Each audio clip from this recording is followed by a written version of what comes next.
বন্ধুরা, তোমাদেরকে বাংলার আরও একটি পুরাতনী রান্না শেয়ার করছি। এটা কিছু কিছু বাড়িতে হয়তো খায় না, আবার কিছু কিছু বাড়িতে খায়। আমার শ্বশুরবাড়ি বাপের বাড়ি কোনোটাতেই এই মাছের খাওয়ার খুব একটা প্রচলন আমি দেখিনি, কিন্তু আমরা স্বামী স্ত্রী এটা খুব উপভোগ করি। এই মাছটা হচ্ছে বোয়াল মাছ। বোয়াল মাছের কারি বা বোয়াল মাছের তরকারি। এখানে আমি বোয়াল মাছ নিয়ে ভেজে রেখেছি, 6টা পিস নিয়েছি। আমি যেটা করেছি, নুন হলুদ প্রথমে একটু মাখিয়ে জলটা ধুয়ে নিয়েছি, আবার ভালো করে মাছটা ধুয়ে নিয়েছি। নিয়ে সেকেন্ড টাইম নুন হলুদ মাখিয়ে একটুখানি বেসন ওপর দিকে ছড়িয়ে, বেসনের গোলা না, বেসনটা দিয়ে হাতে এরকম মাখিয়ে আমি একটু লালচে ফ্রাই করে নিয়েছি। এইখানে আমি একটা পেস্ট তৈরি করেছি। কি কি আছে তোমাদের বলে দিই।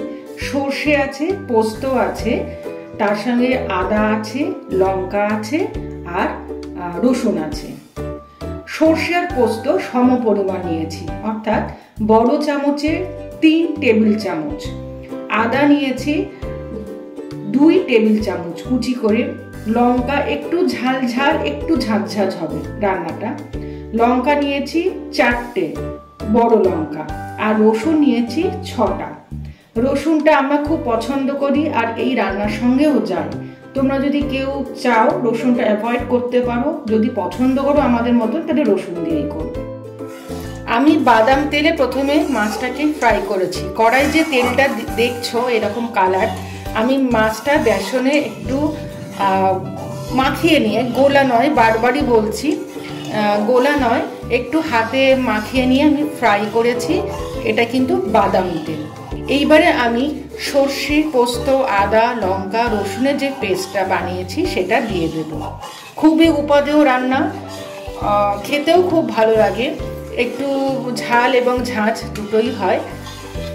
তোমরা দেখো রান্নার পরবর্তী ধাপ।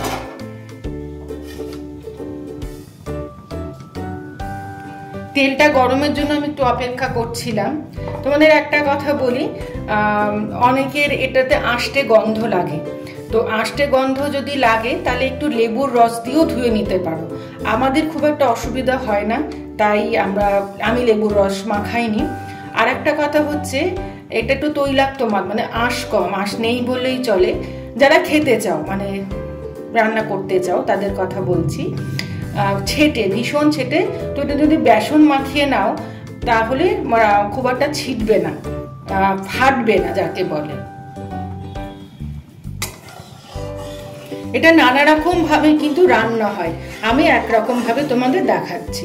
আমরা দুজনে কিন্তু খুব ভালোবাসি, কারণ আমি ছোটবেলা থেকে আমার বাবা মাকেও শুনেছি বলতে, এই বাড়ির বাবাও বলতেন যে যাদের সেলেসা আছে বা কফ আছে তাদের জন্য খাওয়াটা উচিত নয়।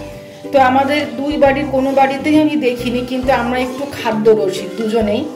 আমার একটা যেটা মনে হয়, আগেকার দিন যেরকম হাঁসের ডিম খাওয়া হতো, হাঁসের ডিম যাদের সেলেসা আছে, কফের ধাত আছে, তাদের বারণ করা হয়। তো ডাক্তারি মতে কোথাও শুনিনি, কারণ অনেক ডাক্তারি হাঁসের ডিম খেতে বলেছেন, পুষ্টিগুণ বলেছেন একই, টেস্টটা বেশি। আমি পেস্টটা দিয়ে দিচ্ছি আলতো করে। তেল গরম হয়ে গেছে, খুব ভালো করে নাড়িয়ে দিচ্ছি, কাঁচা মশলার গন্ধটা যাতে না থাকে। হ্যাঁ, সেটা যাই বলছিলাম। তো রান্না করার পর আমার মনে হয়নি, এখন যারা সত্যি খেতে পারো না বা সত্যি যাদের অসুবিধে, তাদের জন্য বলছি না, সবাই যে সবটা খায় তা তো নয়। যারা খেতে পারো বা খেতে চাও, একবার ট্রাই করে দেখতে পারো। তবে বাংলার ঘরে এই রান্না কিন্তু প্রচলন ছিল।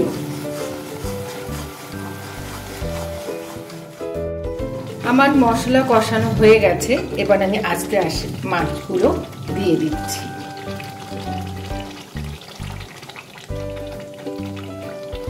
এই মাছগুলোতে খুব যে ঝোল ভালো লাগে তা নয়, তবে খাওয়াটা জানো তো বন্ধুরা নিজের উপর ডিপেন্ড করে। এটা কেউ না বলে দিতে পারে না যে এটাই ভালো অন্যটা খারাপ, তা কিন্তু নয়। হয়তো আমাদের ঝোল ভালো লাগছে না, কারোর হয়তো মনে হলো ঝোলটাই ভালো লাগে। এটা ডিপেন্ড করছে তুমি কিভাবে খেয়েছো, কিভাবে বড় হয়েছো সেটার উপর। আমি এটাকে একটু করবো আর কি, মাখো মাখো করবো। আমি আমি পেস্টটা করার সময় যেহেতু সর্ষে বেটেছি তো নুন দিয়েছিলাম, তাই নুনটা আমি কমই দিচ্ছি এখানে, না হলে অনেক সময় সর্ষে তেতো থাকে। সাদা সর্ষে আমি ব্যবহার করেছি, অ্যাসিডিক হবার কম সম্ভাবনা থাকে। তোমরা যদি বাড়িতে কালো সর্ষে খাও বা দুটো মিক্সড করেও দিতে পারো। এবারে যেটা করব, আমি একটু জল দিয়ে দেবো, মাছগুলো যাতে ডুবে থাকে সেরকম একটু সেই আন্দাজে আমি জলটা দেবো আর কি। কেউ চাইলে তোমরা পুরোটাই সর্ষের তেলে করতে পারো।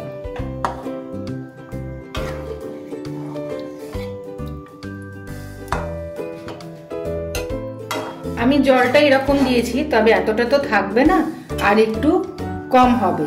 আমি এখন কিছুক্ষণ ঢেকে দেবো এটা এই জুসটা মাছের সঙ্গে ঢুকে যাওয়ার জন্য। আমি ঢাকা দিয়ে দিলাম। আমি ঢাকাটা খুললাম, মাঝে এসে আমি একটু দেখে গিয়েছিলাম।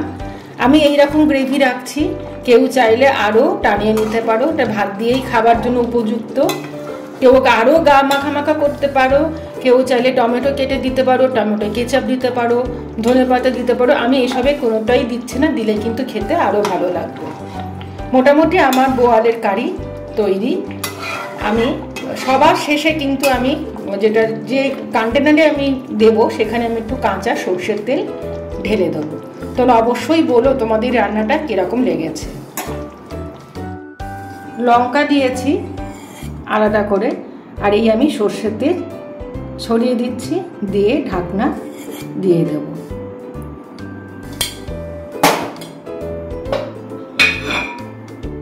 তৈরি হয়ে গেছে বাংলার আরও একটা পুরনো রান্না, বোয়াল কারি।